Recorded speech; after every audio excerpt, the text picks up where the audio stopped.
What is going on, everybody? My name is Jesse, and everyone gather around, gather around. I got some important news, and it's something a lot of people have been wondering about. Now, you guys can't tell anyone, but I may have found where all the noobs have been hiding in Black Ops 2.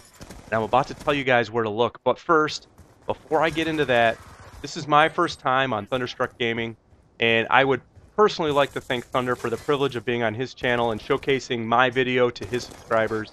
This is obviously a big stage for me and an opportunity I don't take lightly. I really appreciate what he does and what he's done for smaller or newer channels like my own, and I can't thank him enough for doing this. And not only for myself, but for all the people and all the channels that he's helped. He obviously does not have to do it, but he does, and I just want to thank him for it. In fact, if you think, like I do, that Thunder is doing a great service for the community by running a channel like this one, dedicated to others, go ahead and hit that like button for him, and let's show him how much we appreciate what he's doing with this channel. Now, I said I may have found where the noobs have been hiding, and what I mean by that is this. I'm sure everyone is well aware by now of the skill-based matchmaking that Treyarch has implemented in Black Ops 2, and if you're not, it's where the game decides which lobby you join based on your skill level.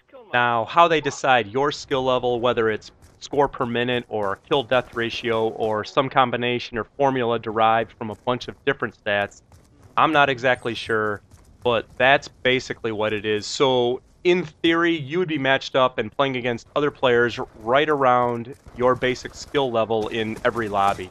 And everywhere I look on YouTube and on Twitter, people are talking about skill-based matchmaking in Black Ops 2, and some people are for it, but I think the majority of people, especially YouTubers and people that would consider themselves the upper echelon of Call of Duty, are pretty much against it. But I may have discovered the fountain of magic lobbies where split screeners are as abundant as UAVs, and no one has ghosts because they haven't prestiged yet.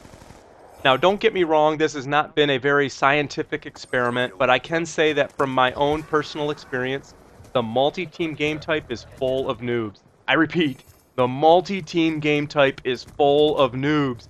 And let me preface this entire commentary by saying the game you're watching here is not by any means a typical game for me and my experience so far in Black Ops 2, except for in the multi-team game type. I have had several games like this one playing in this game type.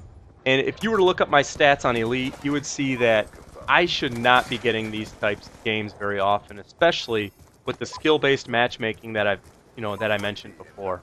So let me give you a quick rundown of how I found or discovered or kind of stumbled into this.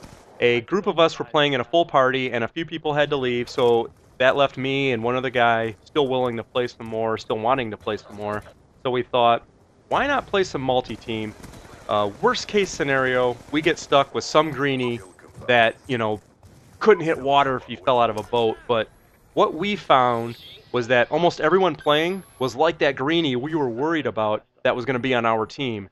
It was amazing, and it was honestly lobby after lobby of these types of players. And I think the game you're watching here was the third or fourth game we played that night in multi-team.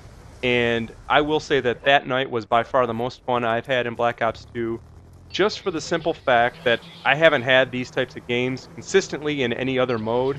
And I am enjoying this game in general, meaning Black Ops 2, but it was nice to finally string together a few games where I was just feasting on kids that clearly had no chance. So like I said, this is the third or fourth game in, so by this time I had switched my score streaks over to some higher ones, except for UAV. That was the only low streak I kept and used, but then it was the Stealth Chopper and the Warthog, and I picked those for a couple of reasons.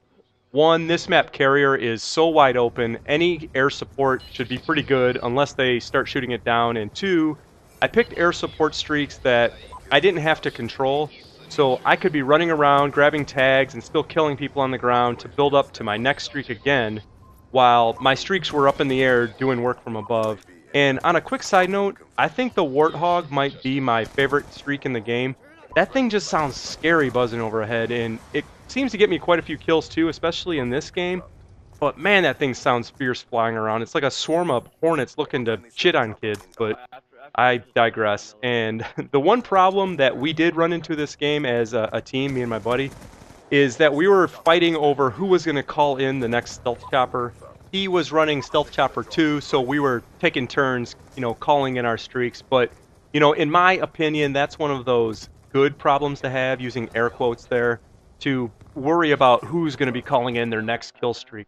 But afterwards, I spent some time thinking about why multi-team would be a better game type to post high scores in, and I kind of broke it down like this. It's a 3v3v3, so if your team only has 3 people, which obviously is half the size of a regular 6v6 lobby, you're not fighting as many teammates for kills, yet there are the same amount of enemies, so you can get a larger share of the kills or tags or hardpoint captures or whatever you're playing, which then translates into higher score streaks, assuming you can stay alive. And those streaks then work to get you more kills, and so on. It's very cyclical. Now, as far as why I was running into all these weak players, I can't really explain that too much, except to say that it was definitely happening. Now, the split screeners, which, are typically a below average players, or at least post below average scores, I can understand a little bit